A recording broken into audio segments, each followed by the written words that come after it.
Hello, नमस्कार. मी सोनल मेजवानी bye सोनलमध्ये तुमचं खूप खूप मनापासून स्वागत करते. आज आपण बनवणार आहोत बटाट्याचे पापड. तुम्ही बघू शकता किती मस्त क्रिस्पी तर झाले आहे, अजिबात लाल नाही पडले आहे आणि किती छान फुलला आहे हा पापड. चला तर या रेसिपीला सुरुवात करूया. खूप सोपी रेसिपी आहे. हा बटाट्याचा पापड ना उपवासाला चालतो आणि घरात सगळ्यांनाच म्हणजे लहानापासून तर मोठ्यांना हा पापड अतिशय आवडतो. यामध्ये मी भरपूर टिप्स सांगितले आहे. जसं की पापड लाल पडू नये त्यासाठी, त्यानंतर तो खमंग असा व्हावा त्यासाठी पण भरपूर आपण काय काय घातलेलं आहे हे पण सगळं मी या व्हिडिओमध्ये सांगणार आहे. तर व्हिडिओ शेवटपर्यंत नक्की बघा. तुम्ही बघताय किती क्रिस्पी आणि मस्त पापड झालेला आहे. रंग किती सुंदर आलेला आहे, अजिबात लाल नाही पडलाय.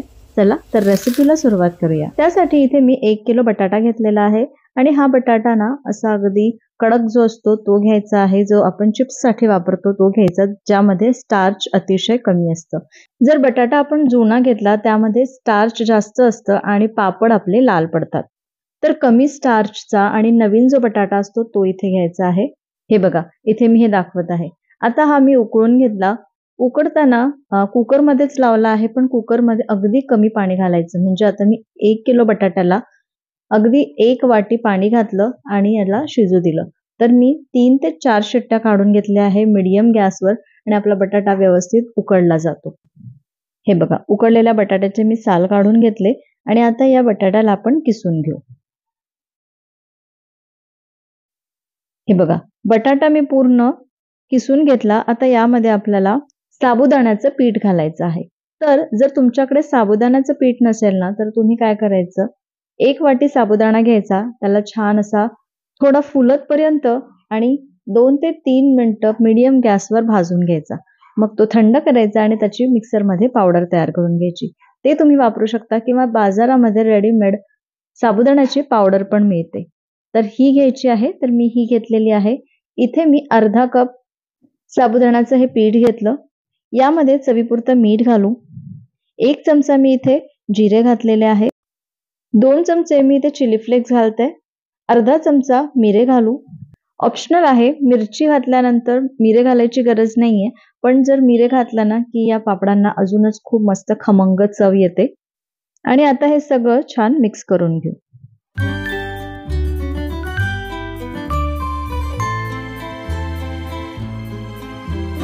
इथे मी परत 1/4 कप साबुदाण्याचं पीठ घालत आहे. तर टोटल आपण इथे 3/4 कप साबुदाण्याचं पीठ घेतलेलं आहे. आता हे साबुदाण्याचं पीठ ना एकदाच पूर्ण मिक्स न करता थोडं थोडं करायचं, म्हणजे कितपत आपल्याला लागणार आहे त्याप्रमाणे. जर साबुदाण्याचं पीठ जास्त झालं तरीही पापड व्यवस्थित प्रेस केला जात नाही आणि साबुदाण्याचं पीठ कमी झालं तर एकदम चिकट होतं आणि आपल्याला परत ते पापड करता येत नाही. आता या पिठाला आपण 10 ते 15 मिनिटं वाफवून घेऊ. ज्याप्रमाणे आपण इडली वगैरे वाफवतो त्याच पद्धतीने हे वाफवून घ्यायचं आहे. इथे वाफवण्याची जी प्रोसेस आहे ना ती क्लिप माझ्याकडून डिलीट झालेली आहे. तर ज्या पद्धतीने आपण पापडाचं किंवा इडली ठेवताना स्टीम करतो त्याच पद्धतीने स्टीम करायचं. आणि हे बघा, स्टीम झाल्यानंतर या पद्धतीने आपल्याला पापड लाटून घ्यायचं आहे. साबुदाण्याचं प्रमाण तुम्ही कमी जास्त करू शकता. तसं पाहिलं तर 1 किलो बटाट्याला अर्धा किलो साबुदाण्याचं पीठ लागतं. पण आपल्यावरती डिपेंड आहे की आपल्याला किती घालायचं आहे. म्हणजे तुम्ही अर्धा किलोपेक्षा कमीही सुद्धा घालू शकता. जसं मी इथे 1/2 किलोपेक्षा थोडं जास्त घातलेलं आहे. जास्त मी इथे साबुदाण्याचं पीठ वापरलं नाहीये. तरीही आपले हे जे पापड आहे तुम्ही बघू शकाल शेवटी किंवा सुरुवातीला पण मी दाखवलं आहे, अजिबात लाल नाही पडले. तर हे बघा, या पद्धतीने गोळा करायचा आणि लाटून घ्यायचं. जर तुमच्याकडे असं मशीन नसेल तर तुम्ही काय करू शकता, असंच प्लास्टिक अंथरायचं, म्हणजे प्लास्टिकच्या मध्ये हा गोळा टाकायचा आणि आपल्याकडे मोठी प्लेट वगैरे असते ना नाश्त्याची, त्याच्याने या पद्धतीने प्रेस करायचं, म्हणजे आपला पापड पण छान लाटला जातो. असं आवश्यक नाहीये की मशीनच असायला पाहिजे. तुम्ही बघितलं प्लास्टिकला मी फक्त तेल लावून घेतलेलं आहे. तर पहिल्यांदा तेल लावलं ना तरी बस, त्याच्यानंतर परत प्रत्येक पापडाला तेल लावायची गरज नाहीये. आणि जर आपण जास्त तेल वापरलं तर तेलाचा वास येतो आणि हा जो पदार्थ आहे तो वर्षभर टिकत नाही. म्हणून तेल नाही लावायचं. एकदा लावून घ्यायचं सुरुवातीला, त्याच्यानंतर लावायची गरज नाही. आणि तुमच्याकडे मोठा प्लास्टिकचा कागद असेल, प्लास्टिक असेल त्याच्यावरती पण टाकू शकता वाळत, किंवा असं साडी किंवा कपडा असेल त्याच्यावरती पण वाळत टाकू शकता. फक्त साड्यांवरती किंवा कपड्यांवरती जर तुम्ही वाळत टाकत असाल तर याला एक ते 2 तासानंतर पलटवून घ्या, म्हणजे आपले पापड इझिली निघेल. हे बघा, हे आपले पापड तयार आहे. मी 2 दिवस याला छान उन्हामध्ये सुकवून घेतलं.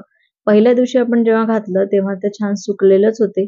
परत असे या पाटीमध्ये टाकून परत एक ऊन दाखवलाय. एका दिवसाचं पूर्ण ऊन दाखवलेलं आहे.